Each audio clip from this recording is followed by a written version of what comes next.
The year 2026 was supposed to be a period of stability for the British Monarchy, a time for King Charles to finally cement his vision of a streamlined modern institution. Instead, the palace walls are currently vibrating with a tension that hasn't been felt since the early 90s. It started with a whisper in the corridors of Windsor, but has quickly escalated into a full-blown crisis that threatens to rewrite everything we thought we knew about the most famous family on Earth. At the center of the storm isn't just the spectacular fall of Andrew Mountbatten Windsor, but a series of resurfacing links to Meghan Markle that go back much further than the official record suggests. For years, the public narrative was simple. An American actress meets a British prince on a blind date.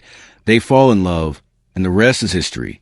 But as of April 2026, that history is being challenged by high-level insiders and newly released legal documents that point toward a much more complex social web.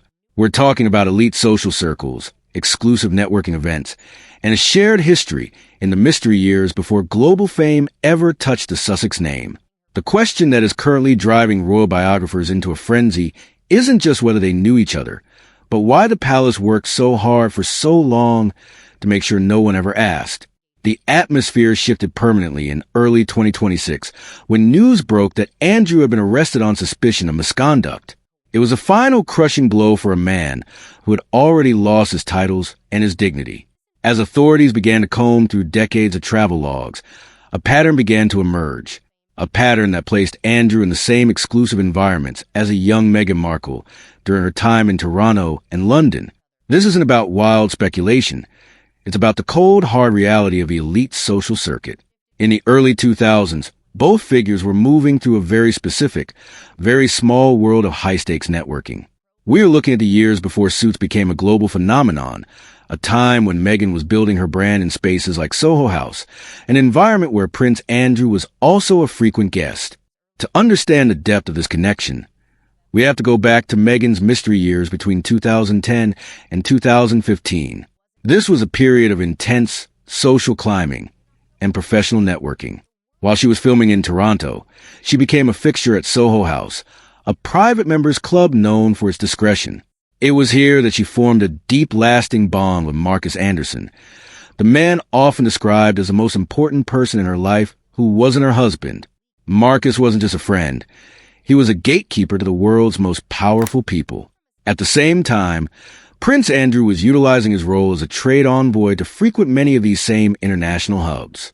Insiders are now pointing toward specific events in London and New York, where both were listed on guest rosters.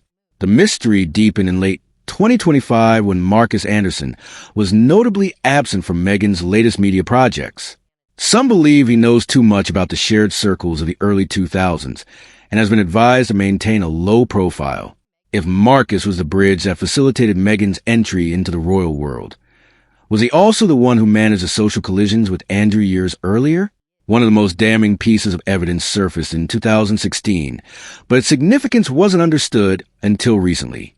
The leak about Harry and Meghan's secret dating didn't come from Harry's staff or Meghan's PR team. It came from a staff member connected to the House of York, the household of Prince Andrew. Why would Andrew's camp be the ones to leak this? Some believe the leak was a warning shot. By putting Meghan in the spotlight, Andrew was ensuring that her past social connections would be scrutinized, perhaps as a way of saying, "I know who she is." Then there is the story of the first meeting. Harry claims Meghan mistook Andrew for a servant. But for those who know the timeline, the story doesn't hold water. Before Meghan met Harry, she was already best friend with Princess Eugenie, Andrew's daughter. How is it possible to be close friends with a woman, yet not recognize her world-famous father?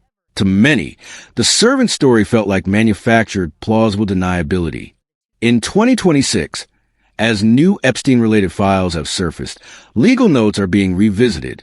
Sources claim that buried within the latest document release are references to media value and leverage. King Charles has reportedly spent a significant portion of early 2026 in private meetings with his legal team trying to decouple the Sussex brand from the Andrew fallout. The problem is that the more the palace tries to separate them, the more the history pulls them together. The strategy within the palace has shifted from denial to containment. King Charles is caught in an impossible dilemma. He has removed Andrew from public life, But he cannot afford to let Andrew become a loose cannon. A man who has lost everything has no reason to keep the palace's secrets. There are rumors of a summit held at Balmoral, where senior royals discuss the Andrew problem. Princess Catherine has reportedly been the most vocal about maintaining a hard line, wanting the monarchy to be completely sanitized of the York and Sussex drama. But William understands that if Andrew is pushed too far, he might start talking about the vetting that happened in 2017. If it's revealed that the palace knew about a pre-existing connection between Andrew and Meghan and let the marriage proceed anyway, it makes the institution look negligent or complicit. The shared circles theory is no longer just conspiracy. It is a live investigation. Was Meghan truly the outsider who knew nothing, or was she a woman who had already navigated the outermost edges of that world for years? The answer likely lies in the preservation of the monarchy itself. The institution cannot afford for public to realize just how small and interconnected the world of the elite truly is. As King Charles, Catherine, and William work to contain the damage, they are realizing that the biggest threat to their future isn't a rebel duchess in California, but a disgraced prince who knows exactly where all the bodies are buried. The year 2026 is proving that the most interesting part of the royal story isn't what they show us on the balcony, but what happens in the shadows.